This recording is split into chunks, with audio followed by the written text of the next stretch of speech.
বৈষম্য বিরোধী ছাত্র আন্দোলনের পরে সরকার পতনের পরে যেই অবস্থায় এই দেশের সৃষ্টি হয়েছিল সেই পরিষ্কার পরিচ্ছন্নতা করার জন্যই ছাত্ররা আজ মাঠে নেমেছে।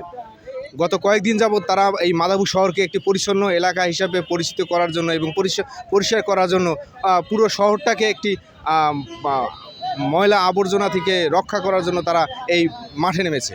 এবং এখানে আমরা দেখতে পাচ্ছি শুধু পরিষ্কার পরিচ্ছন্ন নয়, একটি ট্রাফিক ব্যবস্থাকে সচল রাখার জন্য তারা এই কাজগুলো করতেছে। আমরা আপনাদেরকে একটু দেখাতে যাচ্ছি, যদি না দেখাতাম তাহলে আপনারা বুঝতে পারতেন না। আসলে এখানে শুধু ছাত্ররা তা না, কিন্তু এখানে এলাকার যারা রয়েছে তারাও কিন্তু এই পরিষ্কার পরিচ্ছন্নতা এবং ট্রাফিক ব্যবস্থাকে সঠিক রাখার জন্য এবং এখানে যে প্রাণ চাঞ্চল্য সেটা ঠিক রাখার জন্য তারা কিন্তু আপ্রাণ চেষ্টা করে যাচ্ছে। এবং এই আপ্রাণ চেষ্টার ভিতরে বেশিরভাগই যারা শিক্ষার্থী রয়েছে তারা খুব নিজের ইচ্ছা থেকেই, নিজের অদম্য শক্তি থেকেই তারা এই কাজগুলো করতেছে। এবং এখানে তাদের নিজেরাই আবার নিজেদের জন্য খাবারের ব্যবস্থা করতেছে। এবং তাদের এখানে একটি ট্রাফিক পুলিশ বক্স ছিল, সেটা কিন্তু আগুন দিয়ে পুড়িয়ে দেওয়া হয়েছিল।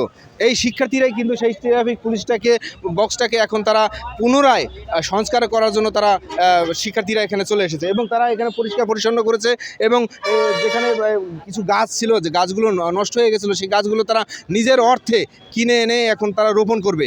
আমরা এরকমই যারা এই পরিষ্কার পরিচ্ছন্নতার সাথে যারা জড়িত তাদের সাথে আমরা একটু কথা বলবো। আসলে তারা কেন এই উদ্যোগ গ্রহণ করেছেন সরকারি স্থাপনা ঠিক করার জন্য। এখানে পুলিশ বক্স যেহেতু আগুন দিয়ে পুড়িয়ে দিয়েছিল যে দুষ্কৃতিকারীরা, আসলে আন্দোলন যারা করছে তারা তো এটা করে নেই। তাহলে সেই ক্ষেত্রে এখন আপনারা কি করছেন এখানে? আমরা করতেছি যেহেতু এখানে সাধারণ জনতা আছে, ছাত্র সমাজ আছে এবং অন্যান্য বিভিন্ন লোক আছে। আমরা চাইতেছি আমাদের দেশটা যেভাবে স্বাধীন হয়েছে, আমরা মনে করি স্বাধীন হয়েছে ওইভাবেই আমরা আমাদের দেশটাকে সুন্দরভাবে কীভাবে গড়তে হইবে এরকম আমরা প্রদর্শন করতে চাইতেছি। তো আমরা ছাত্র সমাজ চাইতেছি এইভাবে সুন্দরভাবে কাজটা সুন্দরভাবে করতে। আর এইভাবেই যেন আমাদের সামনে যারা আসবে, সরকার প্রধানরা আসবে, তারা যেন এই দেশের প্রতি সেই রকম ভালোবাসা দিয়ে তারাও যেন এই দেশটাকে সুন্দর করে রাখে। আচ্ছা, আপনাদের সাথে আমরা দেখলাম যে আপনারা শিক্ষার্থী, তাছাড়াও আপনাদের সাথে কর্মজীবী লোকও আছে। তারা কিভাবে আপনাদের সাথে উদ্বুদ্ধ হলো যে কাজে? আসলে এই স্বাধীনতা আমাদের বাংলাদেশের সবার জন্য। তো এইখানে সাধারণ জনতা যেই রকম, ছাত্র সমাজও সেই রকম। অতএব আমরা চাচ্ছি যে এই কারণেই মূলত আমাদের সবার একত্রে হওয়া। জি, ধন্যবাদ। আসলে আমরা এখানে যারা কর্মজীবী তাদের সাথে একটু কথা বলবো। শিক্ষার্থীদের সাথে যে আসলে সময় দিচ্ছে এবং কাজ করতে, আপনি এখানে এটা ভালো লাগে। শুধু ভালো লাগার থেকে কি আপনি এই ভালো লাগার থেকে আমাদের ছেলেরা যেভাবে পরিশ্রম করে আইছে বিগত দিনগুলা আর অহনো আছে, এইটা দেখার জন্যই। আর অগদাসে তো একাত্ম করার জন্য, এদের সহযোগিতা করার জন্য। হ্যাঁ এইটাই। আচ্ছা, আমি দেখলাম আপনারা এখানে কিছু গাছ নষ্ট হয়ে গেছে, সেই গাছগুলো আবার নতুন করে রোপণ করার উদ্যোগ গ্রহণ করেছে। এগুলো আসলে কে সহযোগিতা করতেছে? এটা আসলে আমরা আমাদের নিজে থেকে মোস্তফাপুর যারা আছে আমরা থাকি, আমরা দেখতেছি যে পরিবেশটা অনেক নোংরা হয়ে গেছে বিভিন্ন কারণে, ওই যে অনেক ভাঙচুর হয়েছে। সেক্ষেত্রে এইগুলো আমরা পরিষ্কার করে একটা নির্দিষ্ট স্থানে রাখতেছি যাতে কোনো যানজট বা কোনো সমস্যা না হয়। এখানে মোস্তফাপুর একটা বিশাল একটা এরিয়া, তো এখানে বিভিন্ন ধরনের গাড়ি যারা ঢাকা থেকে আসে, বরিশাল থেকে আসে, অনেক চাপ থাকে। এই জন্য আমরা এটারে সুন্দর পরিষ্কার করতেছি যাতে কোনো সমস্যা না হয়। ধন্যবাদ। আমরা ঘটনাস্থলে এসে দেখেছি তারা আসলে কিভাবে ঝাড়ু দিয়ে রাস্তা, পুলিশ বক্স এবং বিভিন্ন স্থান পরিষ্কার করছে। আমরা এরকমই এক স্বেচ্ছাসেবী সংগঠন না, তারা শিক্ষার্থী, তারা যে কাজগুলো করছে তার কাছে আমরা জিজ্ঞেস করবো আসলে এই উদ্যোগটা কেন আপনারা গ্রহণ করলেন? এটা তো অন্য কেউ করতে পারতো। আমরা এই উদ্যোগটা গ্রহণ করছি কারণ বিভিন্ন জায়গায় আমাদের মাদারপুরে আমাদের ছোটো ভাই ব্রাদাররা এই যে ধ্বংস অবশেষ যেগুলো আছে ওগুলো নিজ উদ্যোগে ওরা ক্লিয়ার করছে সবগুলো। তো আমরা এই এলাকার বড় ভাই হিসাবে আমরা কারো কাছ থেকে কোনো টাকা কোনো কিছু বা কোনো কার কিছু না নিয়ে, কারোর কাছ থেকে কোনো সহযোগিতা না নিয়ে আমরা এলাকার প্লাবান আর এই জায়গায় আমাদের কিছু হুজুর ভাই বোনরা আছে, ভাইয়েরা আছে, তাদের মাধ্যমে আমরা সব পুরস্কার করছি। আমরা যাতে কারো কোনো সাহায্য নেই, কারোর উপর কোনো নির্ভরশীল ছিলাম না। আমরা নিজেরা এই সমস্ত কাজগুলো করছি, আমরা নিজেদের উদ্যোগে কাজগুলো করছি, সমাজসেবা হিসাবে কেউ করছি আমরা কাজটা। কেমন লাগছে? বহুত ভালো লাগছে ভাই, বহুত ভালো লাগছে। এই মোস্তফাপুর পরিষ্কার করার সাথে এই মোস্তফাপুরের কিছু লোকজনগুলোরও পরিষ্কার করা দরকার, তাদের মনোভাবগুলো পরিষ্কার করা দরকার। আশা করি নেক্সট টাইম তারা এই জিনিসটা বুঝবে।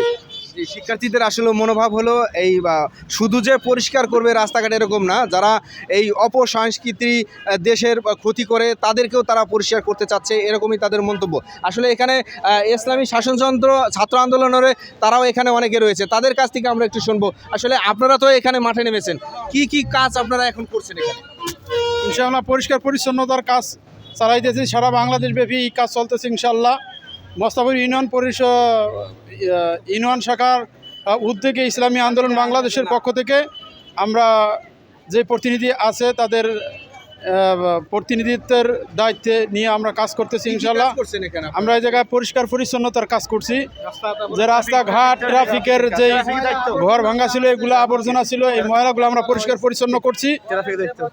এবার ট্রাফিকের দায়িত্ব আমরা পালন করতেছি ইনশাআল্লাহ। আমরা সর্বস্তরের আমরা একটু দর্শক আপনাদেরকে আমরা দেখাতে চাচ্ছি আসলে যে শিক্ষার্থীরা যে নিজেদের শ্রম দিয়ে যে কষ্ট করছে, ট্রাফিকের ব্যবস্থা, রাস্তাকে পুরো ফাঁকা করছে এবং তাদের ট্রাফিকের ব্যবস্থার কাজ করতেছে। এই রাস্তাটাকে পুরোই রাস্তাটা দেখো, এই রাস্তাটাকে কিন্তু অনেক ময়লা আবর্জনা ছিল, সেই রাস্তাটাকে তারা নিজের শ্রমে রাস্তাটাকে পরিষ্কার পরিচ্ছন্ন করেছে। এবং এখানে যে ট্রাফিক ব্যবস্থায় আমি আসার প্রায় 1 ঘন্টা যাবত আমি দেখতেছি এখানে ট্রাফিক ব্যবস্থার জন্য যে কাজগুলো করতেছে ছোট ভাইরা, শিক্ষার্থীরা। আমি একটু কথা বলবো, এখানে ট্রাফিকের পুরোদমে যে কাজ করতেছে ট্রাফিক ব্যবস্থার জন্য, এবং আমি সকাল থেকে দেখতেছি সে কাজ করতেছে এবং বলতেছে হেলমেট না থাকলে তাদেরকে ব্যবহার। আচ্ছা ভাই, আমি কি আপনার সাথে একটু কথা বলতে পারি? একটু কথা বলুন। আচ্ছা, এই আপনি নিজের উদ্যোগে যে কাজটা করছেন, আসলে এটা আপনাদের এই যে কাজটা হচ্ছে, আপনি ট্রাফিকের যে কষ্টটা করতেছেন, আমি দেখতেছি প্রায় ঘন্টা খানিক যাবো, এটা কেন করতেছেন একটু বলবেন আমাকে? এটা যার যার প্রত্যেকটা মানুষের নৈতিক দায়িত্ব এবং কর্তব্য, প্রত্যেকটা মানুষের এরকম করা উচিত আমি মনে করি, কারণ দেশ তো সবার, দেশ তো কারো একার না। জি ধন্যবাদ। আসলে সে কিন্তু তার নিজের মহত্বের কারণে সেই কাজগুলো করতেছে, এবং আমি যতটুকু জানি সে বলছে যে এটা আসলে প্রত্যেকটা মানুষের এই নিজের উদ্যোগে এই কাজগুলো করা উচিত, কারো পক্ষপাতিত্ব হয়ে না। আমরা এখানে দেখতেছি এখানে ইসলামী শাসনতন্ত্র আন্দোলন ছাত্ররা এই কাজগুলো করতেছে, পরিষ্কার পরিচ্ছন্ন যে রাস্তার পুরোটাই তারা এখন এই কাজকর্ম করতে। আমরা কি আপনার সাথে একটু কথা বলতে পারি? আচ্ছা একটু নিচে নামবেন, একটু কথা বলি। আপনারা এই যে সকাল থেকে আমি দেখতেছি পরিষ্কার পরিচ্ছন্নের কাজ করতেছেন, এখানে ট্রাফিকের ব্যবস্থার কাজ করতেছেন, এটা আসলে কি কারণে আপনারা করতেছেন? মন থেকে কিভাবে এই উদ্যোগটা? এটা আমরা মন থেকে, দেশের বড় ময়লা ছিল শেখ হাসিনা, এইটা সবাই মিলে জনগণ এবং ছাত্র ওলামা একরাম সবাই মিলে আলহামদুলিল্লাহ তাদের প্রচেষ্টায় এই বড় ময়লা পরিষ্কার করছি। এখন রাস্তাঘাটে যে ময়লা আছে এটা পিসাব সরমনার নেতৃত্বে পিসাব সরমনায় ঘোষিত, যে সারা বাংলাদেশে আমরা যারা আছি তার কর্মী, তার সদস্য, তার মুরিদানা সবাই আমরা রাস্তাঘাট এবং ট্রাফিকের দায়িত্ব পালন করতেছি, এবং বিভিন্ন মন্দিরে আমরা ইনশাল্লাহ দায়িত্ব পালন করতেছি যাতে কোনো ক্ষয়ক্ষতি না হয় দেশে। আপনারা কেমন দেশ চান?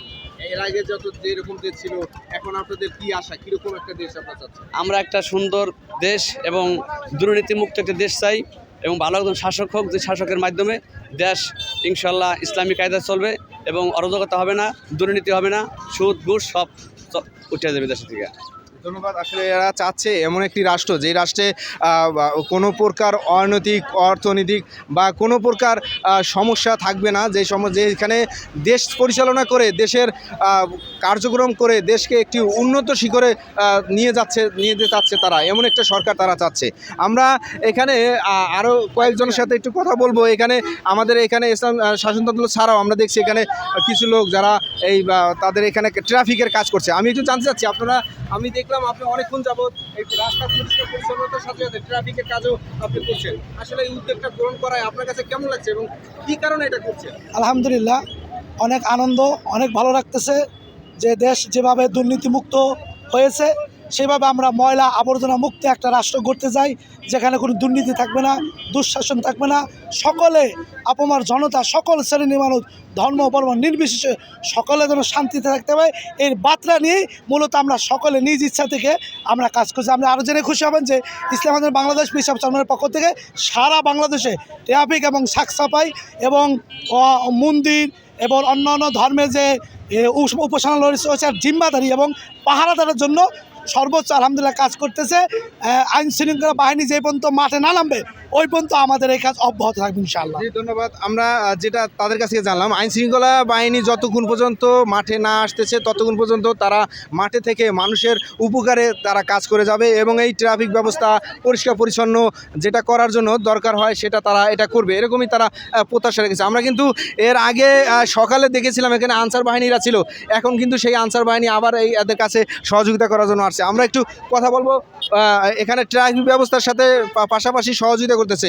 আচ্ছা, এখানে আপনারা যে ট্রাফিকের যেই একটা ব্যবস্থা গ্রহণ করছেন আপনারা দেখলাম, তো সেই ক্ষেত্রে এই যে কিছু অনিয়মও কাজ করে যারা মোটরসাইকেল চালায়, সেই ক্ষেত্রে আপনারা তাদের কি বলছেন? আমরা তাদের ভালো বুঝলেই হেলমেট না পরে গেলে বলি যে আগামীতে যেন হেলমেট নিয়ে আসে, প্রথমে সতর্কতা দেয় এবারের জন্য, পরবর্তীতে যদি না আসে তাহলে আমরা ব্যবস্থা নেওয়া যাবে। আসলে এরকমই বলছে তারা, যেই ট্রাফিক যেভাবে আইনকে মানার জন্য মানুষকে বলতো যে আপনারা কেন হেলমেট পরবেন না, কাগজপত্র কেন রাখবেন না, সেটা তাদেরকে বোঝানো হচ্ছে। প্রথম অবস্থায় তাকে ছাড় দেওয়া হচ্ছে, পরবর্তীতে তাদেরকে আইনগত ব্যবস্থা না হলেও তাদেরকে হয়তো আরও কিছু সতর্কমূলক কিছু বলা হবে, এরকমটাই তারা বলছে। আমি এখানে দেখতে পাচ্ছি এখানে কিন্তু গাড়ির শৃঙ্খলা আপনাদের দেখাচ্ছি, পুরো একটা শৃঙ্খলার ব্যবস্থা এখানে করা হয়েছে এবং রাস্তাকে পুরো একটি পরিষ্কার পরিচ্ছন্ন একটি রাস্তা পরিণত করেছে এই শিক্ষার্থীরা। আমি যেই এখন রয়েছি মাদারীপুর সদর উপজেলার মস্তাপুর বাস স্ট্যান্ডে, যেখানে পুরো রাস্তাটা একটি ঢাকা বরিশাল মহাসড়কের একটি গুরুত্বপূর্ণ স্থান, যেই স্থানে প্রতিদিন মিনিমাম কমপক্ষে হলো 2-1000 গাড়ি এখান দিয়ে চলাচল করে এবং এই রাস্তায় এখন ট্রাফিক ব্যবস্থা না থাকার কারণে কয়েকদিন এখানে খুবই সমস্যা ছিল, যে যার মতো চলাচল করছে, কিন্তু এখন কিন্তু সেই সমস্যাটা নাই। শিক্ষার্থীদের কারণে ট্রাফিক ব্যবস্থা এবং আইন মেনে চলার জন্য সকলকে তারা এই অনুপ্রেরণা দিচ্ছে। এই ছিল আমার কাছে সর্বশেষ মেহেদী হাসান সোহাগ, মাদারীপুর।